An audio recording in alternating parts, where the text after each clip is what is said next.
Hello children, this video is for chapter Climate in India. This is the left part of this chapter. I have already made a video for this topic, Climate in India. In my previous video, I have told about the 4 seasons experienced in India, and after that I am going to explain one season among them, that is monsoon or rainy season. How monsoon season starts in India and when it starts, we will discuss here. If we talk about the monsoon season is totally related to the heavy rainfall, which brought by rain bearing winds named southwest monsoon winds. Why these winds are known as southwest monsoon winds? Because these winds originate in the south in Indian Ocean and they enter into India through the state of Kerala, and then they move towards the northern part of India just because of the low pressure area created in the northern part of India, and that is why they are known as southwest monsoon winds. तो अगर हम ये बात करें कि India की कौन सी state है जिसमें सबसे पहले रेनफॉल होती है, तो वो है केरला. यहीं पर सबसे पहले ये विंड्स आती हैं, यहाँ रेनफॉल होती है. फिर उसके बाद यहाँ पर एक वेस्टर्न घाट्स होता है, माउंटेन है, और ये माउंटेन क्या करता है, इन विंड्स को आगे बढ़ने से रोक देता है, क्रॉस नहीं कर पाती है, और इस वजह से उसके पैरेलल नॉर्थ की तरफ आगे बढ़ना स्टार्ट कर देती है. तो ये पूरा मॉनसून मैकेनिज़्म बोलते हैं, और धीरे धीरे ये पूरे नॉर्थ इंडिया में फैल करके बारिश कराती हैं. और हमारे यहाँ की जो रेनफॉल है वो ओरोग्राफिक है, मतलब कोई ना कोई ऑब्स्टिकल, कोई ना कोई बैरियर चाहिए होता है, जैसे माउंटेन वगैरह जो इन विंड्स को रोक लेते हैं और फिर उनसे बारिश हो जाती है. This the all information is given here. After that यहाँ पर लिखा हुआ है starting of rainy season.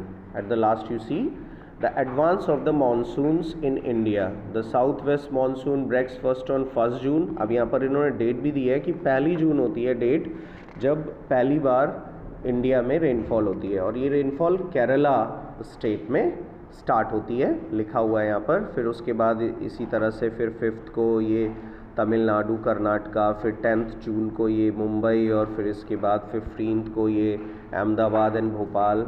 After that 1st of July ये पूरा एरिया कवर कर लेता है नॉर्दर्न पार्ट का, और 15th को तो मतलब पूरे कंट्री में ही फैल जाती हैं विंड्स और बारिश कराते हैं. अब ये साउथ वेस्ट मानसून विंड्स जो हैं उनको हम 2 ब्रांचेस में डिवाइड कर सकते हैं, एक अरेबियन सी ब्रांच और एक बे ऑफ बंगाल ब्रांच. आपने इंडिया मैप में देखा होगा कि इंडिया के वेस्ट साइड में अरेबियन सी है और ईस्ट में बे ऑफ बंगाल है, और इन्हीं के अकॉर्डिंगली इन 2 ब्रांचेस को डिवाइड किया गया है. अब इसमें जो बहुत इम्पॉर्टेंट ब्रांच है वो है अरेबियन सी ब्रांच, क्योंकि ये अरेबियन सी से मॉइस्चर पिक करता है, मतलब उससे जो इवेपोरेट होती है वाटर वेपर उसको अपने विंड के साथ आगे लेकर के जाता है और उसी से फिर बारिश कराता है. और ये बहुत इम्पॉर्टेंट है क्योंकि ऑल ओवर इंडिया अगर हम देखें तो सबसे ज़्यादा बारिश जो होती है वो इसी ब्रांच के थ्रू होती है. कौन सी? Arabian sea branch. फिर आती है बे ऑफ बंगाल ब्रांच, और इस ब्रांच से बारिश थोड़ी कम होती है. यहाँ पर देखिए आपका कुछ मैप में भी कुछ इसको दिया हुआ है. हाँ, तो बे ऑफ बंगाल जो ब्रांच है वो थोड़ा सा वीक है, और इससे इंडिया में बारिश कम होती है, लेकिन उसके जो पड़ोसी देश हैं जैसे म्यांमार वगैरह है वहाँ पे बारिश ज़्यादा होती है इससे. तो ये हमारे लिए बहुत इम्पोर्टेंट नहीं है. अब इसमें कुछ दिया हुआ है कि जो साउथ वेस्ट मानसून विंड्स है उनकी रेनफॉल ओरोग्राफिक होती है. I have already told you. Arabian sea branch gives very little. Arabian sea branch gives very little rainfall to Rajasthan due to 2 regions. अब ये राजस्थान भी आता है नॉर्दर्न पार्ट ऑफ इंडिया में, लेकिन इसमें बारिश कम होती है। हमें पता है कि वहाँ पर डेजर्ट ज़्यादा है। डेजर्ट का मतलब ये है कि वहाँ पर रेनफॉल बहुत कम होती है। इसका रीज़न ये होता है कि जो राजस्थान है उसमें कोई भी हाई माउंटेन नहीं है। आरावली रेंज है वो थोड़ा सा लोअर इन हाइट है, और दूसरी बात ये जो आरावली रेंज है ये पैरेलल है विंड्स के, जिधर को विंड्स चलती हैं उधर ही को ये रेंजेस हैं, माउंटेन है, तो इस वजह से वहाँ उनको वो रोकने में सफल नहीं है, मतलब वो रोक नहीं पाते हैं इन विंड्स को और आगे चली जाती हैं बिना बारिश कराए।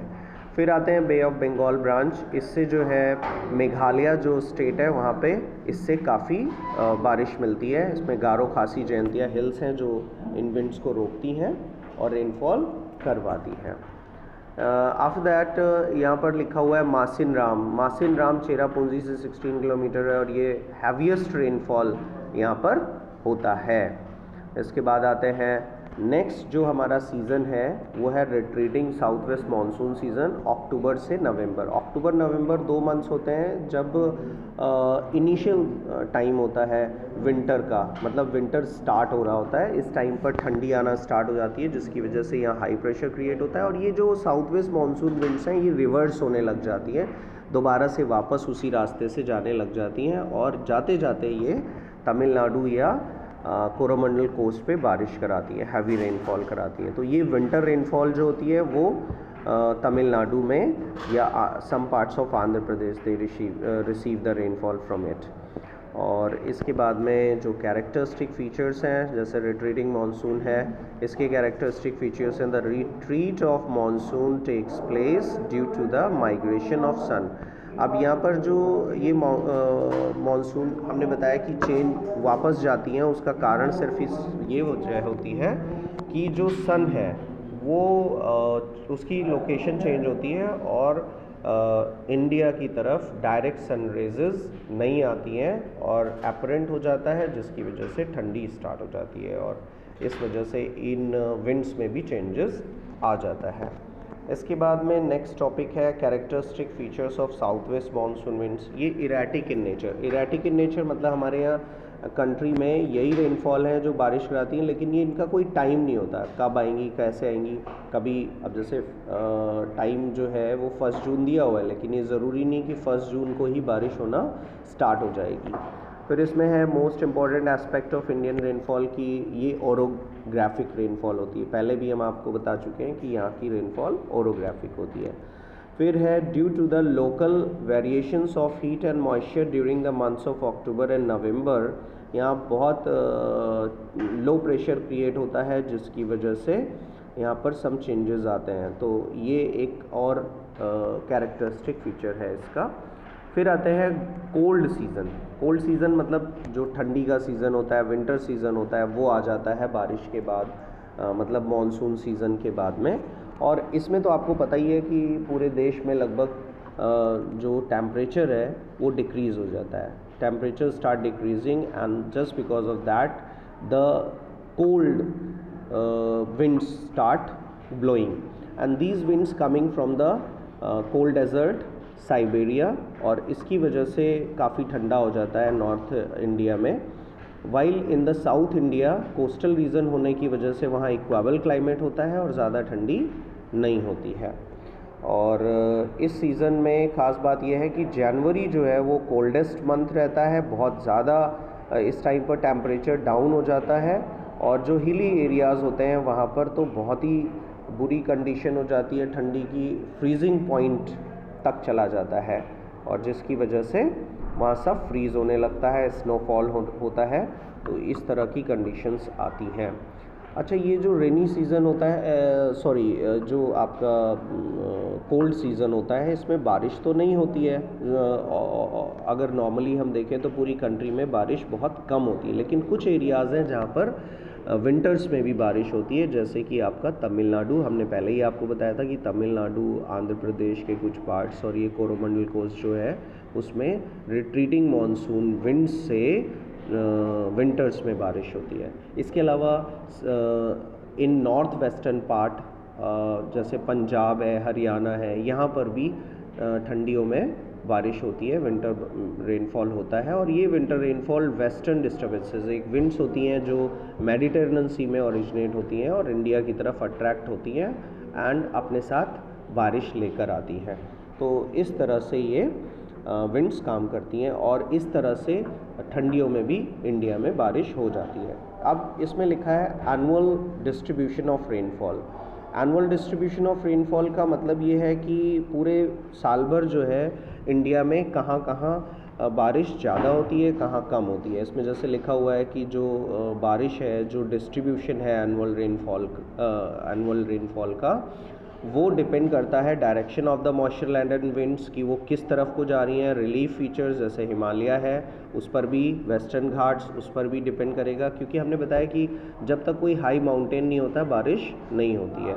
फिर आता है the passage followed by cyclonic depressions, जैसे कुछ डिप्रेशंस हैं, जैसे अभी आपको वेस्टर्न डिस्टर्बेंसेस बताया, तो इनकी वजह से भी रेनफॉल डिसाइड होती है। आफ्टर दैट यहाँ पर कुछ 3 टाइप्स के एरियाज़ दिए हुए हैं, 4 टाइप्स के। जैसे मोर दैन 200 रेनफॉल कहाँ होती है, मतलब 200 सेंटीमीटर या उससे ज़्यादा की रेनफॉल किन किन एरियाज़ में होती है, और 100 से 200 सेंटीमीटर के बीच में रेनफॉल कहाँ होती है। फिर 50 से 100 सेंटीमीटर के बीच रेनफॉल कहाँ होती है, और below 50 less than 50 centimetre rainfall कहाँ होती है।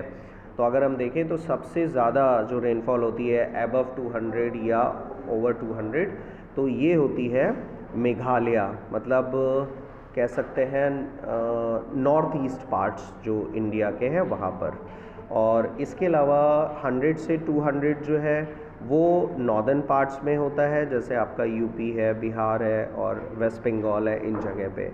इसके अलावा 50 से 100 जो रेनफॉल होती है वो लगभग upper Ganga valley, eastern Rajasthan, parts of Punjab, Haryana, Kashmir, इन जगहों पे 50 से 100।